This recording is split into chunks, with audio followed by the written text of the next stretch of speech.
প্রিয় দর্শক, সাজ্জাদ কাদিরের প্রীতি এবং শুভেচ্ছা নিন। এই মুহূর্তে আপনাদের সামনে কথা বলতে এসেছি, নির্বাচনটা কি হয়ে যাচ্ছে এই প্রসঙ্গটি নিয়ে আপনাদের সামনে কথা বলবো।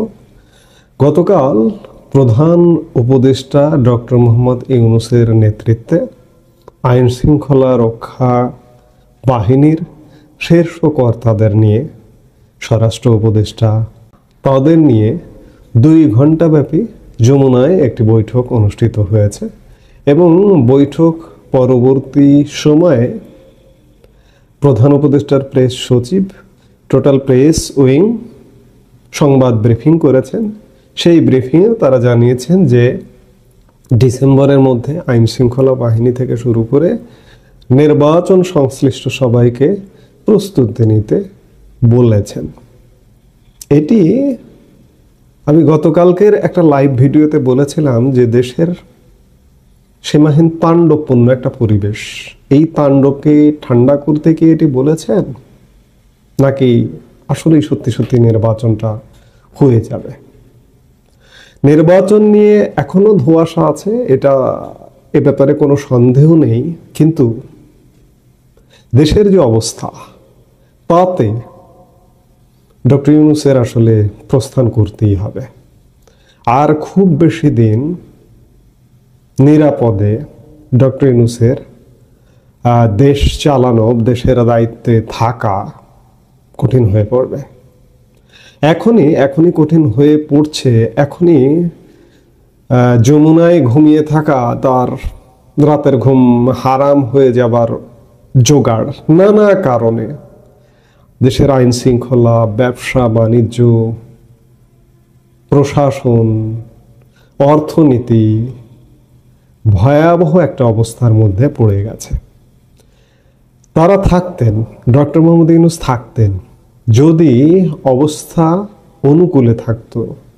বিগত আওয়ামী লীগ সরকার, সেই আওয়ামী লীগ সরকারের সময়ে যে অবস্থাটা ছিল দেশের, তার কাছাকাছিও যদি থাকতো, তাহলেও ডক্টর ইউনূস ভাবতেন যে না, আমি 5-10 বছর থাকব।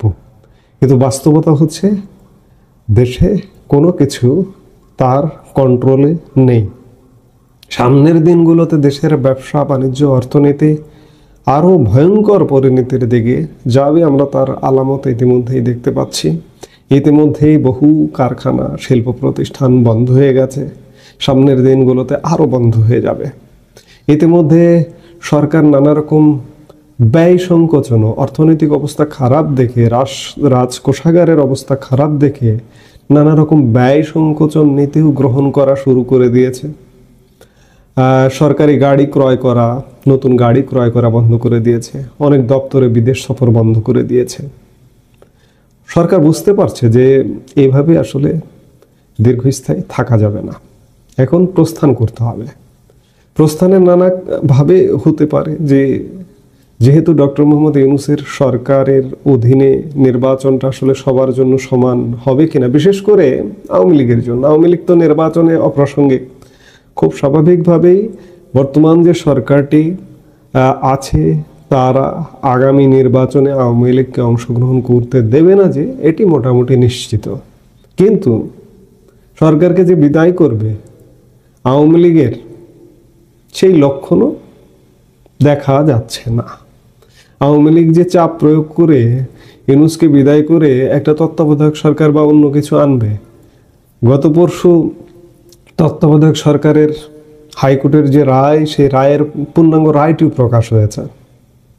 সেটি নিয়েও কিন্তু কোনো পক্ষের, আওয়ামী লীগ নাই, আওয়ামী লীগের সাউন্ডে এই মুহূর্তে কাজে দেবে না, কিন্তু কোনো পক্ষের যারা চেয়েছিলেন তত্ত্বাবধায়ক সরকার, বিএনপি, জামাত, যারা রিট করেছিলেন তত্ত্বাবধায়ক সরকার ফেরানোর জন্য, পঞ্চদশ সংশোধনী বাতিল চেয়ে, তারাও কিন্তু নতুন তত্ত্বাবধায়ক সরকার, নয়া তত্ত্বাবধায়ক সরকারের ব্যাপারে কোনো আলোচনা আলাপে নেই। তারাও চান যে, তারাও মনে করেন যে ডক্টর ইউনূসের অধীনে নির্বাচনটা হবে। তাহলে ডক্টর ইউনূসের আসলে এমনি প্রস্থানের কোনো উপায় খুব সহসা দেখা যাচ্ছে না। তাহলে ডক্টর ইউনূসেরই অধীনেই একটা নির্বাচন হবে এবং সেদিকেই যাচ্ছে দেশ। এবং যেতে হবে, কারণ ওই যে আমি বললাম ডক্টর ইউনূস কোনোভাবে দেশটাকে কন্ট্রোল করতে পারছে না। আরেকটি জিনিস যে বিএনপি দাবি করছিল ডিসেম্বরের মধ্যে নির্বাচন, সর্বশেষ লন্ডন বৈঠকে বিএনপি প্রধানের সাথে নির্ধারিত হয় যে রোজার আগে ফেব্রুয়ারির প্রথম সপ্তাহে নির্বাচনটি হয়ে যেতে পারে। তারও আগে গত বছরের সেপ্টেম্বর মাসে সেনাপ্রধান রয়টার্সকে একটি সাক্ষাৎকার দিয়েছিলেন। সেই সাক্ষাৎকারে তিনি বলেছিলেন যে 18 মাসের মধ্যে নির্বাচনটা হতে হবে। ফেব্রুয়ারিতে যদি নির্বাচনটা হয় তাহলে কিন্তু সেই 18 মাস সময়সীমার মধ্যেই পড়ে। মাঝখানে একটা আলাপ শোনা গিয়েছিল সেনাবাহিনীর অফিসার্স অ্যাড্রেস প্রসঙ্গে, যে ডিসেম্বরের মধ্যে নির্বাচন চায় সেনাবাহিনী। আসলে তার কতটুকু ভিত্তি আছে, কিন্তু রয়টার্সের সাথে সাক্ষাৎকারে তিনি যে বলেছিলেন 18 মাস, তখনই আমরা ধারণা করেছিলাম যে 2026-এর প্রথমার্ধে নির্বাচন।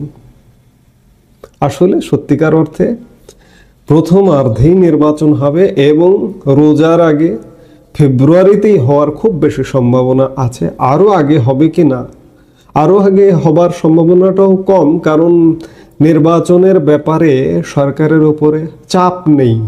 নির্বাচন যে দিতে হবে, অন্য নানাভাবে চাপ আছে। সরকারের পুরো পরিষদ নানাভাবে চাপের মুখে, দেশ চলছে না, দেশ চালাতে পারছে না, চাপের মুখে আছে। কিন্তু আগামী 3 মাসের মধ্যে নির্বাচন দিতে হবে বা 2 মাসের মধ্যে নির্বাচন দিতে হবে, এমন চাপ কিন্তু কেউ দিচ্ছে না। একটা বৃহৎ অংশ ছোটখাটো রাজনৈতিক দলগুলো, এমনকি সংসদে প্রতিনিধিত্ব ছিল এমন দল জামাতও সরকারের উপরে নির্বাচনের ব্যাপারে কোনো চাপ দিচ্ছে না। জামাতও এখনো বলে বেড়াচ্ছে যে সংস্কার বিচার এগুলো ছাড়া নির্বাচন তারা মানে না। কিন্তু বিএনপি অনড় নির্বাচনের দাবিতে। শুধু বিএনপি না, দেশের পরিস্থিতি অনড়। দেশের পরিস্থিতি দিনকে দিন ঘোলাটে হয়ে যাচ্ছে, আভ্যন্তরীণ এবং আন্তর্জাতিকভাবে বিচ্ছিন্ন প্রায়। এই যে মার্কিন যুক্তরাষ্ট্রের প্রভাব, হ্যাঁ, মার্কিন যুক্তরাষ্ট্রের প্রভাব সারা পৃথিবীতে যেমন আজীবন থাকবে, বাংলাদেশেও থাকবে। কিন্তু মার্কিন যুক্তরাষ্ট্রের যে অগ্রাসী প্রভাব ইউনূসের উপরে, সেই প্রভাবটা এখন কতটা আছে, কারণ এখনো পর্যন্ত সুস্পষ্টভাবে অনেক এজেন্ডা বাস্তবায়ন করতে পারেনি। বিশেষ করে বন্দর করিডোর ইস্যুতে বাস্তবায়ন করতে পারেনি। চট্টগ্রাম বন্দর শেষ পর্যন্ত যেটি আমরা দেখলাম যে 6 মাস সময় নিয়েছে। 6 মাসের জন্য এটি বাংলাদেশের নৌবাহিনী পরিচালনা করবে। এই 6 মাসে অনেক কিছু ঘটে যেতে পারে। খুব সহসা যে বিদেশি কোম্পানিকে বন্দর দেওয়া হচ্ছে না, যে ডিপি ওয়ার্ল্ড দুবাই ভিত্তিক মার্কিন আশীর্বাদ পুষ্ট সেই ডিপি ওয়ার্ল্ডকে আপাতত যে দেওয়া হচ্ছে না, এটি নিশ্চিত হয়ে গেছে। নৌবাহিনী পরিচালনা করছে, ভালো কথা, নৌবাহিনী করলে আরও ভালো হবে। করিডোর ইস্যুটাও অনেকটা পিছিয়ে গেছে। আভ্যন্তরীণ নানা কিছু কন্ট্রোল করা সরকারের জন্য কঠিন হয়ে যাচ্ছে। সবচেয়ে বড় যেটি হবে যে অর্থনীতি আমার ফুলে ফেপে দেখানো হচ্ছে যে আমার রিজার্ভ অনেক বেশি, কিন্তু এদিকে সরকারি গাড়ি ক্রয় করা যাবে না, এদিকে বিদেশ সফর করা যাবে না, এটা সেটা বিভিন্ন কিছু ব্যয় সাশ্রয়। কেন ব্যয় সাশ্রয় করছেন? আবার মূল্যস্ফীতি সরকারিভাবে কম দেখানো হচ্ছে। যেটি হোক না কেন, এটি কোনো রকমের জোড়াতালি দিয়ে টিকে থাকার একটা প্রচেষ্টা। এবং টিকে থাকাটা যেহেতু ইউনূস সরকারের উপরে চাপ নেই মানে এই অর্থে যে রাজনৈতিক দলগুলোর চাপ, দেশ জাহান্নামে যাচ্ছে, কিন্তু রাজনৈতিক দলের যদি চাপ না থাকে, একটি সরকার এরকম অস্থিতিশীল অবস্থার মধ্যেও চাইলে 2-4-6 মাস থাকতে পারে। কিন্তু 2-4-6 মাস, এর বেশি কিন্তু নয়। এর বেশি হলে বর্তমানে বিদ্যমান রাজনৈতিক দলগুলো চাপে ফেলছে না। আমি বারবার বলছি, আওয়ামী লীগ চলে আসবে। আওয়ামী লীগ চলে এসে সেই 2006-07 যে লগি বৈঠকটা হয়েছিল না, লগি বৈঠক হয়ে বিএনপির ষড়যন্ত্র ভণ্ডুল করে তত্ত্বাবধায়ক সরকারকে ধ্বংস করার যে ষড়যন্ত্রটা করেছিল বিএনপি, সেটি ভণ্ডুল হয়ে গিয়েছিল। শুধু বিএনপি না, বিএনপির সঙ্গে তখন কিন্তু জামাতও ছিল। আজকে আওয়ামী লীগের ভাইদের হতাশার কোনো কারণ নেই ভাই। আপনারা 2006-07 সালে লগি বৈঠা দিয়ে বিএনপি জামাত এরা একজোট ছিল, তত্ত্বাবধায়ক সরকারকে দিয়ে KM হাসানকে দিয়ে আবার নির্বাচিত হয়ে আসবে। সে সময় কিন্তু সেই ষড়যন্ত্র সফল হয়নি। আপনারাই আওয়ামী লীগ লগি বৈঠা নিয়ে আন্দোলন করে নেমে বিএনপি জামাতের সেই ষড়যন্ত্র ভেনিশ করে দিয়েছিলেন, দিয়ে সেনা সমর্থিত তত্ত্বাবধায়ক সরকার একটা আসছিল 2 বছরের জন্য। যেটি হোক না কেন, সেটি ছিল সব দলের জন্য সমানভাবে দেখা। হ্যাঁ, সেই সরকারটিও প্রধান দুটো রাজনৈতিক দলের প্রধান নেতাদের মাইনাস করবার একটা প্ল্যান করেছিল, নানা কিছু পরিকল্পনা করেছিল, আবার অনেক ভালো কিছু করেছিল। আজকের মতো এত ব্যর্থ অবস্থা ছিল না। কাজেই 2-4-6 মাস এখনকার রাজনৈতিক দলগুলোর চাপ নেই, চালিয়ে যেতে পারবে ডক্টর ইউনূস। চলে যাওয়ারও তার উপরে চাপ নেই, কিন্তু চাপ আসবে 2-4-6 মাস পরে। এর বেশি যদি ডিলে করে, ডক্টর ইউনূস এবং ডক্টর ইউনূসের পরিষদ সেই জিনিসটি বুঝতে পারছে যে খুব বেশি ডিলে করলে আর একটা লগি বৈঠা হয়ে যেতে পারে বাংলাদেশে। এই জন্য সময় থাকতে নির্বাচন দিয়ে কেটে পড়তে হবে। এই কেটে পড়ারই পদক্ষেপ হিসেবে অনেকেই বলে যে নির্বাচন হবে না। না, নির্বাচনটা হতে হবে, কারণ দেশের পরিস্থিতি বা দেশটাকে সেইভাবে গড়ে পিঠে নিতে পারেনি। মার্কিন যুক্তরাষ্ট্রের আদর্শ বাস্তবায়ন, উদ্দেশ্য বাস্তবায়ন করবার জন্য যে গড়ে পিঠে নেওয়া, সেটি ডক্টর ইউনূস করতে আসলে ব্যর্থ হয়েছেন। এই যে যদি ব্যর্থ না হতেন, মার্কিন যুক্তরাষ্ট্র থেকে আমরা সাম্প্রতিক যে শুল্ক ঝড়, সেই শুল্ক ঝড় থেকেও রেয়াত পেতাম, কিন্তু রেয়াত আমরা পাচ্ছি না। আমরা আমাদের যে কম্পিটিটর দেশগুলো আছে তার থেকে অনেক বেশি। ভিয়েতনাম যদি 20% শুল্ক ডিল করে ফেলে, আমি 35 আর সাথে 50%। আমার ভিয়েতনাম আমার প্রধান প্রতিযোগী মার্কিন বাজারে পণ্য রপ্তানি, চীন প্রধান প্রতিযোগী, ভারত হবে প্রধান প্রতিযোগী, পাকিস্তান হবে প্রধান প্রতিযোগী। অর্থাৎ আমার শিল্প প্রতিষ্ঠানে, গার্মেন্টস শিল্প প্রতিষ্ঠানে তালা লেগে যাবে। অর্থনীতি আমদানি আসবে না, ডলার আসবে না, আমার লক্ষ লক্ষ শ্রমিক বেকার হয়ে যাবে। কি পরিস্থিতি হবে বুঝতেই পারছেন। কাজেই নির্বাচন দিয়ে কেটে পড়া ছাড়া উপায় নেই। এই জন্য আমি যেটিতে শুরু করেছিলাম যে নির্বাচনটিকে তাহলে হয়েই যাচ্ছে, সার্বিক বিচার বিশ্লেষণে এটি নিশ্চিত যে ডক্টর ইউনূস প্রস্থান করবেন, বিদায় নেবেন, নিরাপদে চলে যেতে চাইবেন। এই জন্য যেভাবেই হোক একটি পাতানো নির্বাচন দেবেন এবং সময়সীমার মধ্যেই সেনাপ্রধান নির্ধারিত সেনাবাহিনী যেটি চাইবে তার বাইরে কিছু করার নেই। আসলে সেনাপ্রধান চেয়েছেন 18 মাসের মধ্যে নির্বাচন, 18 মাসের মধ্যেই নির্বাচন হবে যদি পেছনে কোনো দুর্বিসন্ধি পরিকল্পনা না থাকে। 18 মাসের মধ্যে বলতে ফেব্রুয়ারি, মার্চের বা এপ্রিলের মধ্যে নির্বাচনটি হয়ে যাবে। এখনকার অবস্থা আসলে প্রতিনিয়ত রং পাল্টায়। আমি যদি আজ থেকে 3 মাস আগেও যদি বলে থাকি যে নির্বাচন হবে না 10 বছরে, 5 বছরে, আমি বলিনি সেইভাবে, কিন্তু যদি বলে থাকি তখনকার রংটা একরকম ছিল।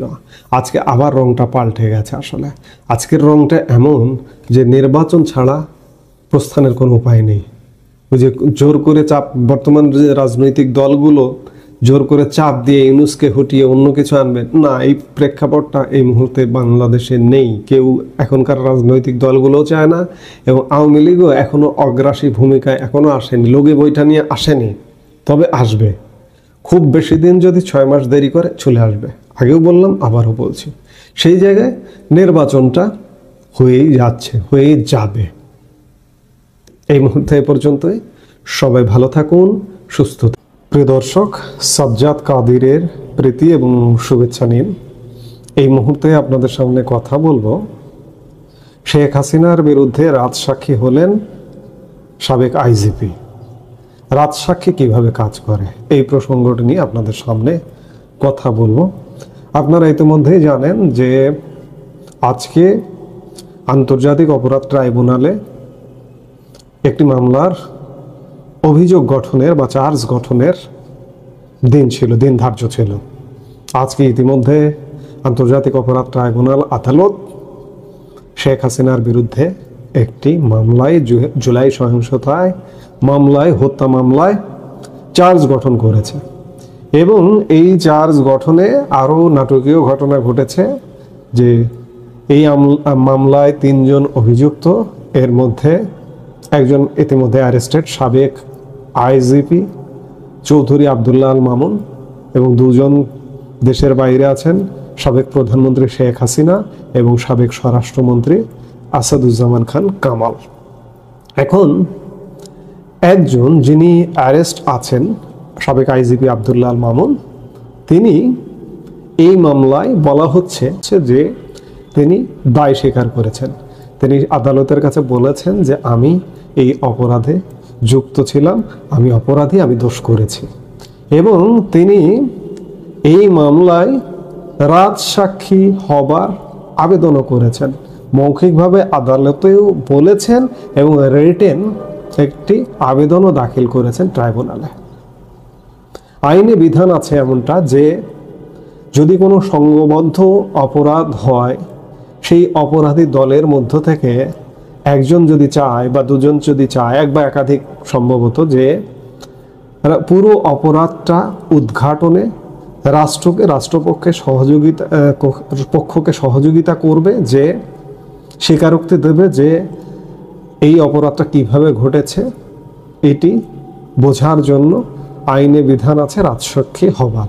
সেই বিধান অনুযায়ী চৌধুরী আবদুল্লাহ আল মামুন রাজসাক্ষী হয়েছেন।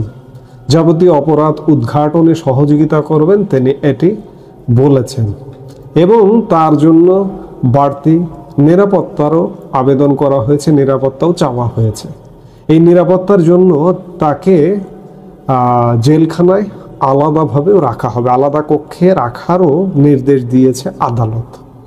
এখন রাজসাক্ষী হওয়ার ফলে চৌধুরী আবদুল্লাহ আল মামুনের আসলে কি হবে? রাজসাক্ষীটা হবার ধরনটা খানিকটা এমন, গিভ অ্যান্ড টেক, লেনদেনের সম্পর্ক।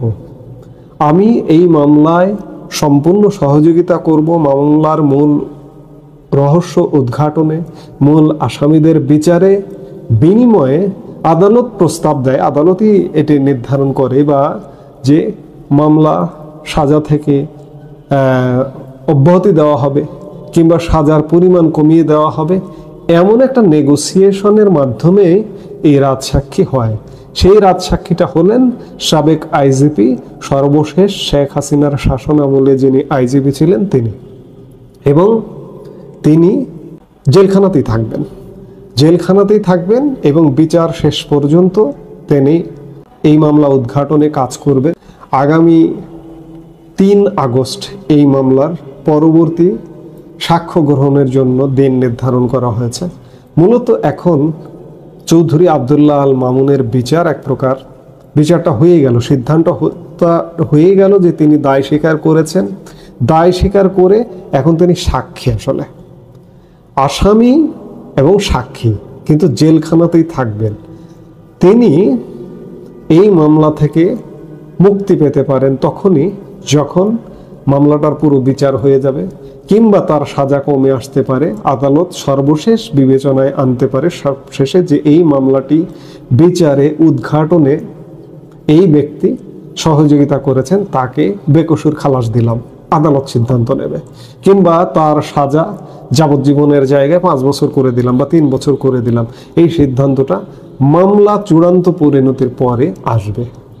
আচ্ছা, এই রাজসাক্ষী হলেন, রাজসাক্ষীর কি বিচার হতে পারে না? রাজসাক্ষী যদি ভুল সাক্ষী দেন, মিথ্যা সাক্ষী দেন, তাহলে আইন কি বলে? তাহলেও আইন বলে যে রাজসাক্ষীরও বিচার হতে পারে। চৌধুরী আবদুল্লাহ আল মামুন অ্যারেস্ট অবস্থায় রাজসাক্ষী হতে চাইলেন কি নিজের ইচ্ছায়? তার প্রতি কি বল প্রয়োগ করা হয়েছে কিনা? পরিস্থিতি তেমনও হতে পারে, কারণ তিনি তো এখন সরকারের হেফাজতে, আদালতের হেফাজতে কিংবা বিচার ব্যবস্থার হেফাজতে। বল প্রয়োগ করেও তাকে এমনটা প্রস্তাব দেওয়া হতে পারে। তার প্রেক্ষিতে আব্দুল্লাহ আল মামুন রাজসাক্ষী হয়েছেন। এখন যদি তিনি এই মামলায় মিথ্যা সাক্ষী দেন বা অন্য কিছু করেন, ষড়যন্ত্রে যদি অংশ হন, তাহলে ভবিষ্যতে সিনারি চেঞ্জ হলে তিনি বিচারের আওতায় আসবেন। অথবা তিনি এখন হয়তো আপাতত এমনটাও হতে পারে তিনি জীবন বাঁচানোর খাতিরে, জীবন রক্ষার্থে রাজসাক্ষী হয়েছেন। আর এই যে মামলাটির বিচার হচ্ছে, এই বিচারটি আমি বলবো যে চৌধুরী আব্দুল্লাহ আল মামুন এক প্রকার বেঁচে গেলেন, রাজসাক্ষী হয়ে বেঁচে গেলেন। কারণ তিনি দায় স্বীকার করলেন এবং মামলার পক্ষে কাজ করবার জন্য, এক প্রকার সরকারের পক্ষে কাজ করবার জন্যই রাজসাক্ষী বা অ্যাপ্রুভার হয়েছেন। তো যেটি হোক না কেন, আর যে দুজন আসামিকে চিহ্নিত করছে আন্তর্জাতিক অপরাধ ট্রাইব্যুনাল, সাবেক প্রধানমন্ত্রী শেখ হাসিনা এবং সাবেক স্বরাষ্ট্রমন্ত্রী আসাদুজ্জামান খান কামাল, তাদের উদ্দেশ্যে নিজেদের মতো করে আদালত যে রায় দিন না কেন, যে রায়েই তাদেরকে অভিযুক্ত করুন না কেন, ফাঁসি দিন। বাংলাদেশে ফাঁসির ব্যবস্থা এখনো পর্যন্ত আছে, যাবজ্জীবন আছে। বিশ্বের অনেক দেশে ফাঁসির ব্যবস্থা নেই। ফাঁসির ব্যবস্থা যাতে না থাকে, ফাঁসির ব্যবস্থা উঠিয়ে দেওয়ার জন্য আন্তর্জাতিক চাপও আছে। মানবাধিকার, জাতিসংঘ মানবাধিকার কমিশনেরও চাপ আছে যে ফাঁসির ব্যবস্থাটা উঠিয়ে দেওয়ার জন্য। এখন ঘটনা হচ্ছে যে বিচার হবে, কিন্তু আপনি সাজা কার্যকর করতে পারবেন না। কারণ প্রধানমন্ত্রী শেখ হাসিনা এবং সাবেক স্বরাষ্ট্রমন্ত্রী আসাদুজ্জামান খান কামাল দেশের বাইরে আছেন, আর চৌধুরী আব্দুল্লাহ আল মামুন তো রাজসাক্ষী হয়েই গেলেন। সবকিছু মিলিয়ে এই মামলাটা আসলে 3 আসামির মধ্যে একজন হলেন রাজসাক্ষী এবং 2 জন দেশের বাইরে। তাহলে বিচার হবে, সাজা হবে, কিন্তু সাজা কার্যকর হবে না বা কার্যকর করা যাবে না। এই মুহূর্তে এ পর্যন্তই। সবাই ভালো থাকুন, সুস্থ থাকুন।